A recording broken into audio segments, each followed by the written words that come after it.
We're looking at startups and all it takes to create the next big thing.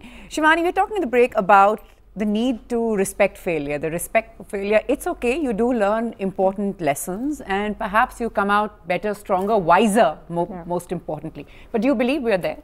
So I think I agree with the first point that, so for me, for example, like what I've learned in the last 3 years running FabAlley is probably much more than what I've learned in my years before that working with many other companies. If somebody walks into my office and who has been an entrepreneur before, I think my conversation would simply be, tell me what you learned, and if it, it would be around that, and I think for me that guy is going to get a job offer much faster than anybody else could get.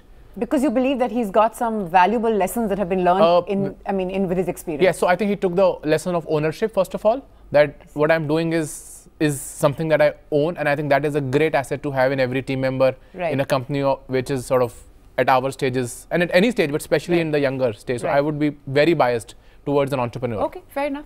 Same here. I think failed entrepreneurs are actually very hireable people.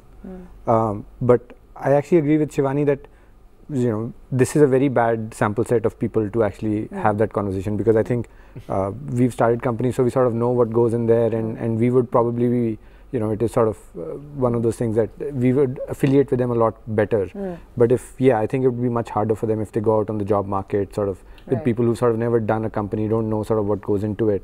I mean, if you have to go to a manager at one of the 5,000 person companies and tell them you're failed or not, I think they will look at you a lot differently. That's an important point to make. So perhaps all these people are looking at the startup space. As a result, I think they tend to move in the startup space and sort of also have some good success stories. I mean, there are enough who've sort of burned their fingers once and then come out really strong. But I want to ask each one of you, and I just want to play devil's advocate. You're all very successful, all doing very well, but sort of, and perhaps beyond the stage when you wake up at night in a cold sweat on where you're headed. But does it play on your mind that what if? I mean, who knows the scenario, right? What's going to happen tomorrow? Does it sort of play, or does there come a point where you're settled, you're confident, and it's okay, like whatever's thrown at me, I'll take it? How does it work? To be honest, it does. I mean, sometimes you still feel that it plays in your mind, saying how will we grow, how fast will we grow, etc., etc.